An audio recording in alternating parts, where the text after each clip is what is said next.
Hello everyone, welcome to math majestic. आज हम करेंगे Jacobi method to solve simultaneous linear algebraic equations. Basically it is an iterative method in numerical methods and इसमें आप बार iterative process का use करेंगे x y z की values को फाइंड आउट करने के लिए। तो देखिए वैल्यूज़ हम कैसे फाइंड आउट करेंगे। यहाँ पर इसमें ये मेथड हम तब अप्लाई करते हैं जब आपके पास एक्स वाई और जेड किसी भी इक्वेशन में एक्स वाई और जेड के जो कोफिशिएंट्स हैं उनमें से एक कोफिशिएंट बाकी दो कोफिशिएंट से ज़्यादा लार्ज हो। ठीक है, जैसे कि यहाँ पर y और z के कोफिशिएंट 2 और 1 है और x का कोफिशिएंट इन दोनों से लार्जर है। सिमिलरली सेकंड इक्वेशन में y का कोफिशिएंट लार्जर है एंड थर्ड इक्वेशन में z का कोफिशिएंट इन दोनों के कोफिशिएंट से लार्जर है। तो जैकोबीज मेथड बेसिकली हम तब यूज़ करते हैं जब आपके पास कोई एक अननोन ऐसा हो जिसका कोफिशिएंट बाकी दो अननोन से लार्जर हो एंड हर इक्वेशन में डिफरेंट अननोन्स ऐसे होने चाहिए। जैसे यहाँ x का कोफिशिएंट लार्जर है, यहाँ y का, तो यहाँ पर z का। तो अलग अलग इक्वेशन में अलग अलग कोफिशिएंट लार्जर होना, अलग अलग वेरिएबल का कोफिशिएंट लार्जर होना चाहिए, तब हम जैकोबी मेथड अप्लाई करते हैं। तो देखिए ये इसका प्रोसेस देखते हैं कैसे करना है आपको। जैकोबी मेथड इक्वेशन से ही सॉल्व करते हैं, उससे आपको पूरा प्रोसेस अच्छे से समझ में आ जाएगा।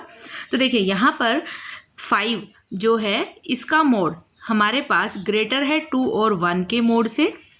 सिमिलरली सेकेंड इक्वेशन में y के कोफिशिएंट का मोड ग्रेटर देन है बाकी दो कोफिशिएंट से 1 एंड 2। सिमिलरली यहाँ z के कोफिशिएंट का मोड ग्रेटर है x एंड y के कोफिशिएंट से। तो हम जैकोबी मेथड यहाँ अप्लाई कर सकते हैं।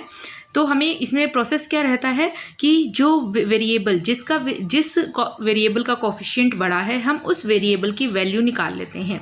जैसे यहाँ x का कोफिशिएंट बड़ा है तो यहाँ हम x निकाल लेंगे, यहाँ y का कोफिशिएंट बड़ा है तो हम y की वैल्यू निकाल लेंगे और थर्ड इक्वेशन में z का कोफिशिएंट बड़ा है तो z की वैल्यू निकाल लेंगे। तो देखिए फर्स्ट इक्वेशन से हमारे पास x की वैल्यू क्या आ जाएगी, 12 minus 2y minus z divided by 5। ये 5 नीचे चला जाएगा।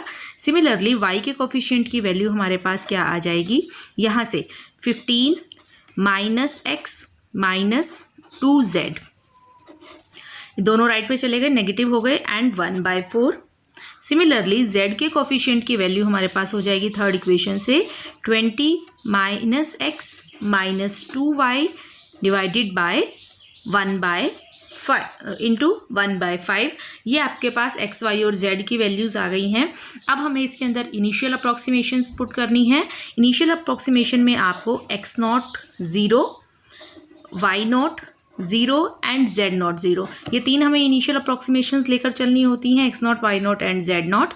और इन तीनों को 1 बाय 1 हम इसके अंदर पुट करके फर्स्ट आइटरेटिव वैल्यू निकालेंगे। तो फर्स्ट आइटरेशन हमारी क्या हो जाएगी, इन तीनों में फर्स्ट x1 पुट करेंगे, x के अंदर y और z इनिशियल अप्रॉक्सीमेशन पुट करेंगे तो फर्स्ट आइटरेशन x1 मिलेगी हमें 1/5 12 माइनस 2y, y को y नॉट 0 पुट करना है, z को भी 0 पुट करना है, तो 12/5 डैट इज 2.4। x1 की वैल्यू आ गई है यहाँ से 2.4। इसी सिमिलरली y1 की वैल्यू फाइंड आउट करेंगे 1/4 into 15 minus x minus 2z, यहाँ x और z दोनों इनिशियल अप्रॉक्सीमेशन 0 पुट करेंगे तो आपके पास 15/4 आएगा, डैट इज इक्वल टू 3.75।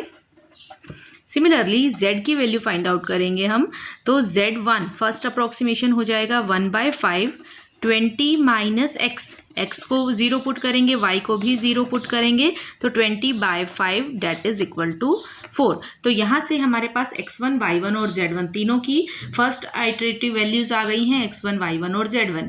अब हमें नेक्स्ट स्टेप में इसी x, y, z के अंदर अब आपको ये फर्स्ट आइटरेशन से जो x1, y1 और z1 की वैल्यूज़ मिली हैं, अब हमें यहाँ पर x, y, z में ये वैल्यू सब्सटीट्यूट करके second iterative values find out करनी है x2, y2 एंड z2। यही प्रोसेस बार बार इसमें चलता जाता है और इसमें ये प्रोसेस बहुत बार होता है जैकोबीज मेथड में। जो कि इसका ड्रॉबैक है। इसी को ओवरकम करके नेक्स्ट एक और मेथड हम नेक्स्ट वीडियो में करेंगे, गॉस सीडल मेथड। वो इसके ड्रॉबैक्स को दूर करने के लिए ही गॉस ने एक और नया मेथड इसमें इम्प्रूव करके बनाया, गॉस सीडल मेथड। तो देखिए, क्योंकि इसमें बहुत ज़्यादा बार प्रोसेस हमें करना पड़ता है, तो देखिए सेकेंड आइट्रेशन में हमें वैल्यू फाइंड आउट करनी है x2। सेकेंड आइट्रेशन में हम x2 फाइंड आउट करेंगे। तो अब x की वैल्यू हमारी क्या थी, 1/5, 12 माइनस 2y माइनस z। तो यहाँ पर 12 माइनस 2y, y की जगह पर हम ये y1 सब्सटीट्यूट करेंगे जो हमने फाइंड आउट किया है, माइनस z की जगह पर आपने जो z1 फाइंड आउट किया है अब ये वैल्यू पुट करेंगे। हर बार नई वैल्यूज़ हम पुट करते जाएंगे। तो इसको आप कैलकुलेट करेंगे तो आपके पास 0.1 आएगा। सिमिलरली हम y2 फाइंड आउट करेंगे। y2 की वैल्यू क्या है, y हमारे पास था 1/5, 15 माइनस x माइनस 2z। यहाँ से x और z की जो वैल्यूज़ अभी हमने फाइंड आउट की थी, x को 2.4 और z की वैल्यू हमने फाइंड आउट की थी यहाँ से 4। तो दोनों की वैल्यूज़ को हम यहाँ सब्सटीट्यूट करेंगे और इसको आप सिंप्लीफाई करेंगे तो यहाँ से आपके पास 1.15 वैल्यू आ जाएगी, जो आप कैलकुलेटर से इजीली कैलकुलेट कर सकते हैं। इसमें वैल्यूज़ आप खुद से कैलकुलेट करके देख लीजिएगा, आपकी यही वैल्यू आएगी। अदरवाइज़ बहुत प्रोसेस लंबा होगा ये, क्योंकि कैलकुलेटर की हेल्प से ही करना है आपको सारा काम, तो आप आसानी से कर सकते हैं।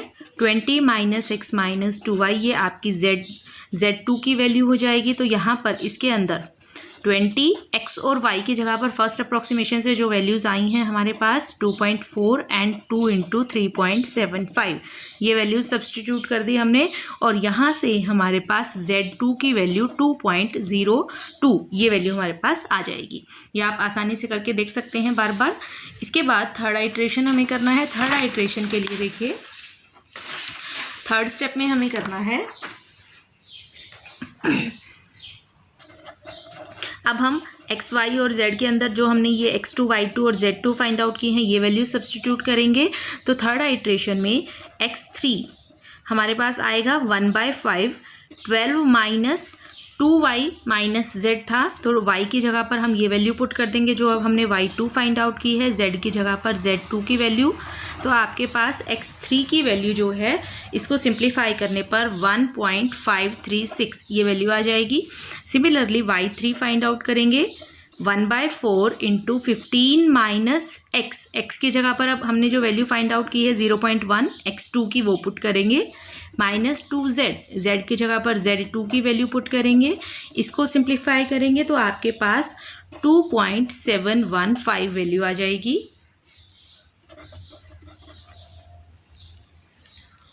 z3 फाइंड आउट करेंगे, 1/5 into 20 minus x minus 2y।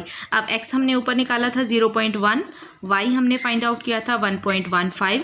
इसको कैलकुलेट करेंगे तो हमारे पास z3 की जो वैल्यू है वो आ जाएगी 3.52। इसको आप कैलकुलेट करके देख सकते हैं कैलकुलेटर की हेल्प से। इसके बाद नेक्स्ट फोर्थ आइट्रेशन करेंगे। यही स्टेप देखिए हमें बार बार करते जाना है। इसको मैंने 13 बार ये प्रोसेस बार बार रिपीट किया है। तो इसमें आपको बहुत ही पेशेंस के साथ क्वेश्चन को करते जाना है, और कब तक करते जाना है वो मैं आपको बता देती हूँ।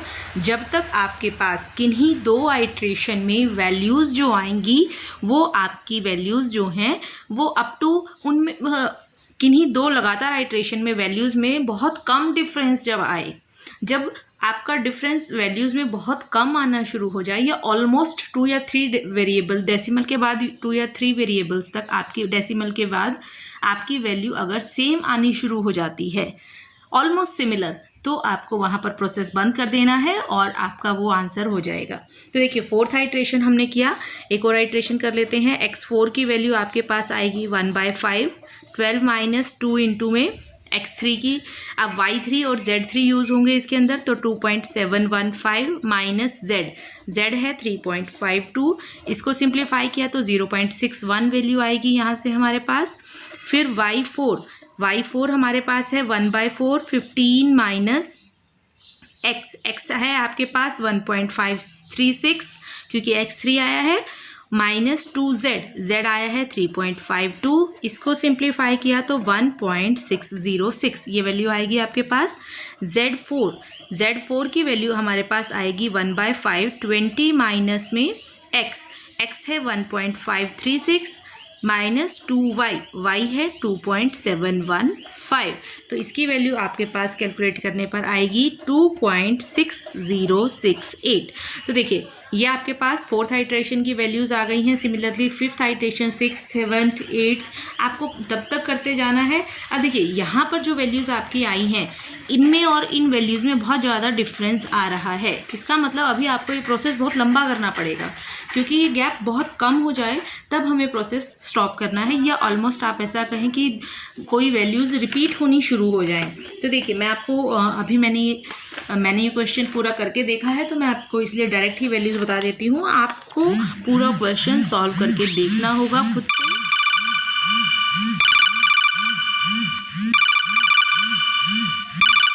यहाँ से आपके पास 5th आइट्रेशन में जो वैल्यूज़ आएंगी 6th, 7th, 8th, 9th, 10th ऐसे आप जब तक करते जाएंगे प्रोसेस को, तो मैं आपको 11th और 12th आइट्रेशन की वैल्यूज़ बता देती हूँ कि क्या आएंगी, ताकि आप कैलकुलेट करें तो आपके प्रॉब्लम्स ना आएँ। तो देखिए पेशेंस से आपको ये क्वेश्चन करते जाना है, क्योंकि ऑब्वियसली ये प्रोसेस बहुत लंबा हो जाता है और बहुत इसमें, लेकिन आपको पेशेंस से करते जाना है जब तक आपकी वैल्यू सिमिलर आनी शुरू नहीं हो जाती। तो देखिए यहाँ से हमारे पास 11th आइट्रेशन में x11 की वैल्यू आई है। मैं डायरेक्ट आपको वैल्यूज़ बता देती हूँ। मेरी वैल्यूज़ ये आई हैं। हो सकता है पॉइंट डेसिमल से या कुछ आपकी वैल्यू थोड़ी बहुत वेरी करें, हो सकता है, क्योंकि इसमें उसी चीज़ से डिफरेंस पड़ जाता है कि आपने कितने डेसिमल के बाद आपने कितने डेसिमल तक आंसर लिया है। तो 4 डेसिमल तक आप अप्रॉक्सीमेटली ले लीजिए ताकि 3 तक आपका करेक्ट आंसर आ जाए। ये आपने 11th आइट्रेशन पे हमारे पास ये वैल्यू आई हैं, और इनको जब मैंने यूज़ किया तो 12th आइट्रेशन पे वैल्यूज़ आएंगी आपकी यहाँ पर 0.9867, y12 की वैल्यू हमारी आएगी 2.02315 एंड z12 पर वैल्यू आएंगी 3.0200। तो देखिए यहाँ से आप देख सकते हैं बहुत आसानी से कि 11th और 12th आइट्रेशन में ये वैल्यूज़ देखिए, ये अप्रॉक्सीमेट 3 डेसिमल तक आपकी वैल्यूज़ रिपीट होनी शुरू हो गई हैं। बस इसमें थोड़ा सा गैप आया है, although it is also equal to 1, so इतना डिफरेंस नहीं है, सिर्फ 0.04 डेसिमल का डिफरेंस है ऑलमोस्ट। तो इतना डिफरेंस नहीं है, तो आप यहाँ पर प्रोसेस अपना स्टॉप कर सकते हैं। तो x की ये वैल्यू आपका फाइनल आंसर हो जाएगी, x, y एंड z। तो आपको जितने डेसिमल तक लेना है 3, 4, वो आप अपना आंसर जो भी आपको स्टेटमेंट में गिवन है, अदरवाइज आप 3 तक भी ले सकते हैं, तो वो आपका करेक्ट आंसर होगा। ठीक है, तो ये आपका प्रोसेस, आइट्रेटिव प्रोसेस तब तक चलता जाएगा जब तक आपकी वैल्यूज़ ऑलमोस्ट सिमिलर आनी शुरू नहीं हो जाती। ठीक है, हो सकता है आपका आंसर थोड़ा बहुत वेरी करे, that doesn't matter so much in this method, because आपने 2 डेसिमल, 3 डेसिमल, 4, 5 कितने डेसिमल तक लिया है उससे बहुत मैटर करता है। तो आइट्रेशन आप तब तक जारी रखें जब तक आपकी वैल्यूज़ ऑलमोस्ट रिपीट नहीं होनी शुरू हो जाती। हो सकता है उसमें डेसिमल का गैप हो, तो दैट डजेंट मैटर, बट कुछ एक वैल्यूज़ आपका बहुत ज़्यादा डिफरेंस नहीं आना चाहिए 2 एग्जीक्यूटिव आइट्रेशंस के अंदर। तो चलिए जल्दी से एक और क्वेश्चन करके देख लेते हैं।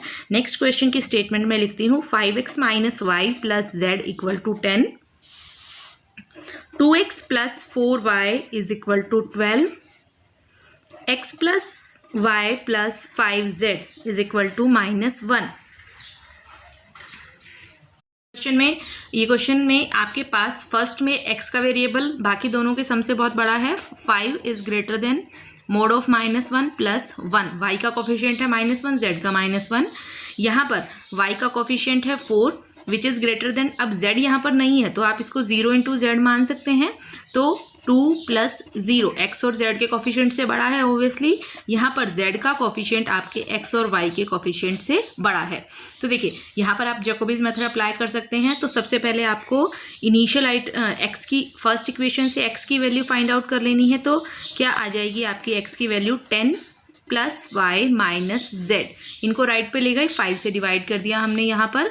इसके बाद y की वैल्यू आ जाएगी आपकी यहाँ इस इक्वेशन से 12 माइनस 2x 1/4 एंड z की वैल्यू हमारे पास आ जाएगी यहाँ से z -1 minus x minus y divided by 1 into 1/5। तो ये आपके पास x y z की वैल्यूज़ आ गई। अब फर्स्ट स्टेप पर आपको इनिशियल अप्रोक्सीमेशंस लेनी है x0 y0 एंड z0 0 और इनको यहाँ पर x y z की जगह पर सब्स्टिट्यूट करके फर्स्ट आइट्रेशन फाइंड आउट करनी है। तो देखिए फर्स्ट आइट्रेशन में हमें x1 मिलेगा। x1 की वैल्यू क्या हो जाएगी यहाँ से 1/5 10 प्लस y माइनस z। अब y और z तो 0 है तो 10/5 that is 2। Second y1 find out करेंगे तो 1/4 12 minus 2x that means x को 0 पुट करेंगे तो 12/4 डेट इज 3। फिर z1 फाइंड आउट करेंगे 1/5 -1 minus x minus y। x and y दोनों 0 हैं तो हमारे पास -1/5 आएगा यहाँ से डेट इज -0.2। तो आपके पास फर्स्ट अप्रोक्सीमेशन से 3 वैल्यूज़ आ गई। फिर इनको फटाफट से हम इसके अंदर सब्स्टिट्यूट कर देते हैं x y z में, तो आपके पास सेकेंड आइट्रेशन आ जाएगी। तो देखिए इन वैल्यूज़ को जब आप पुट करोगे x2 y2 और z2 फाइंड आउट करने के लिए तो हमारे पास देखिए क्या वैल्यूज़ आ जाएंगी। ये तीनों वैल्यूज़ का हमें यूज़ करना है। तो आपके पास सेकेंड आइट्रेशन में x2 हमारे पास आ जाएगा 1/5 10 प्लस y माइनस z, ये आपके पास है तो 1/5 10 y यहाँ पर आया है 3 और z आया है माइनस का 0.2 तो माइनस माइनस यहाँ पर प्लस हो जाएगा। ये आपके पास क्या वैल्यू आ जाएगी 13.2/5 डेट इज़ 2.64। ठीक है।